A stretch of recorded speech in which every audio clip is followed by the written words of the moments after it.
I have tested 40 AI tools for the last 2 years. Some were amazing for a week, some looked incredible in the demos, but most of them are gone, cancelled, deleted, completely forgotten. These 5 are different. They are the only AI tools I still open every single week as a marketing manager. And together, they have replaced what used to be around 20 hours of work every month, and honestly, a few freelancers too. Nobody's sponsoring to this video.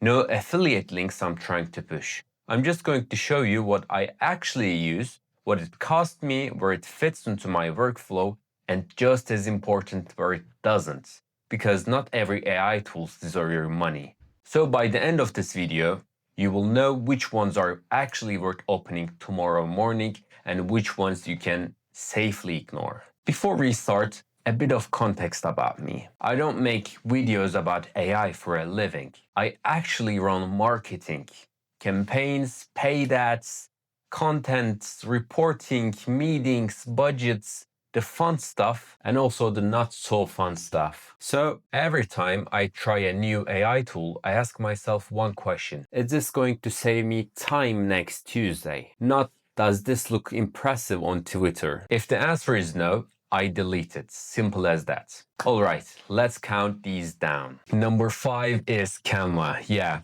you probably expected this one. Everyone knows Canva. But honestly, I don't even think of Canva as a design tool anymore. It become a production tool. The features I probably use the most is magic resize. I designed something once, click, now it's an Instagram story. Clicked, now it's a LinkedIn post ready to post.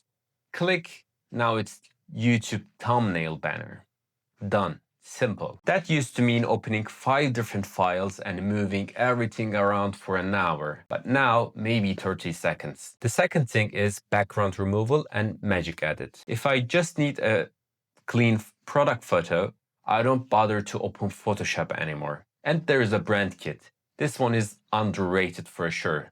Once your fonts, colors, and logos, everything is inside Canva, the AI starts generating variations that actually look like your brand, not just random templates. Especially if you're managing multiple campaigns and multiple brands, same as I do, this saves you more time than people realize. Now, would I use Canva to write copies?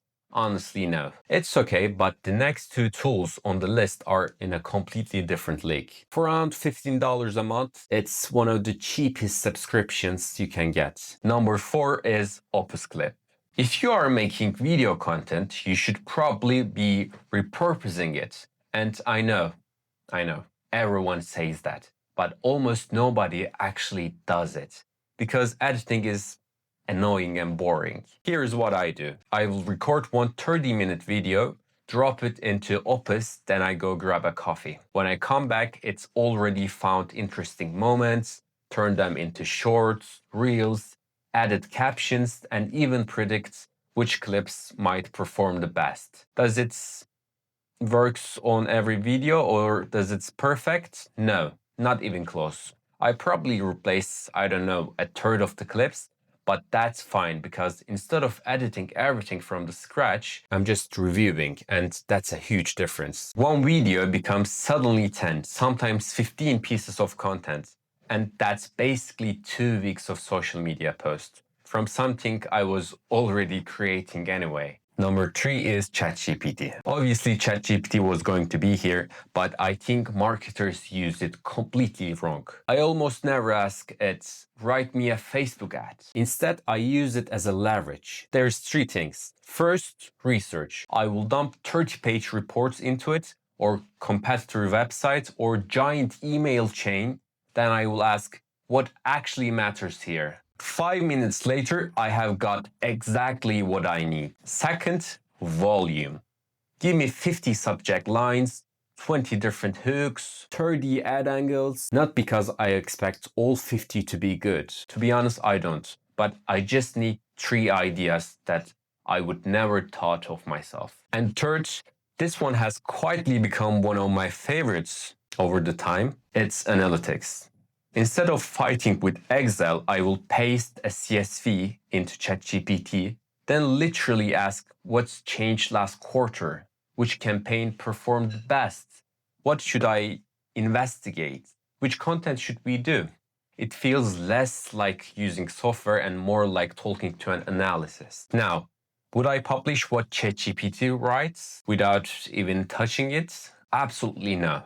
People notice immediately. Think of ChatGPT as an incredible fast intern, but you still need to check every work every single time. The number two is Cloud. If ChatGPT is my intern, Cloud is the strategist sitting across the table. The difference is I don't think it's intelligence, it's judgment. The first place I notice is long form writing. For example, landing pages, email sequences, brand positioning, post, anything over a few hundred words. Cloud just keeps the tone better and brand tone better, and also sounds like more human, more consistent. I don't see it with the ChatGPT, especially if I feed it or brand voice and real customer conversations. The second reason I love Cloud is something I don't hear people talk about enough. I argue with it, seriously. Before I represent a campaign, I will literally say, here's my strategy. Tell me why it's a bad idea, what would a CFO criticize, what I'm missing in this plan, and you'd be surprised how often it points out something obvious that I completely overlooked. I did much rather Cloud challenge me than my boss. So for me, ChatGPT is speed, Cloud is judgment, and that's why I kept both on my workflow. The number one is Hicksfield. This is probably the tool that changed my job the most this year. The first time I used it, I genuinely laughed because it felt ridiculous. When using Marketing Studio on Hicksfield, you paste in a product URL, and that's it. Not a brief, not a script, not a folder of assets. Just URL. It pulls the products, understands it, tries to make logic and uses to create images, generates videos, generates UGC videos, CGI, cinematic, whatever direction you want. Now let's talk about money, because this is where it gets interesting. Before, a single UGC used to cost me around $500, sometimes $2,000. You find a creator, you ship the product, wait 2 weeks, and hope the video to be good. Now I can generate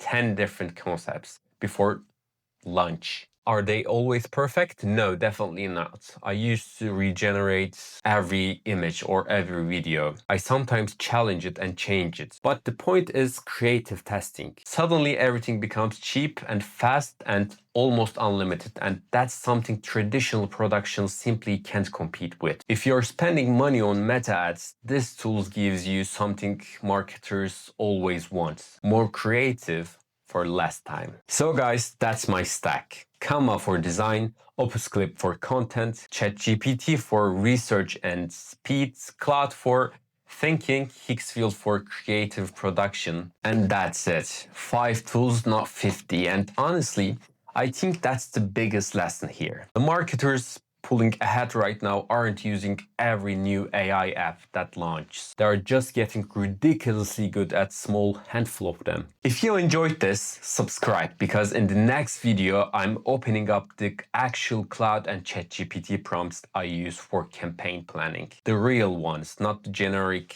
act like a marketing expert prompts everyone keeps copying.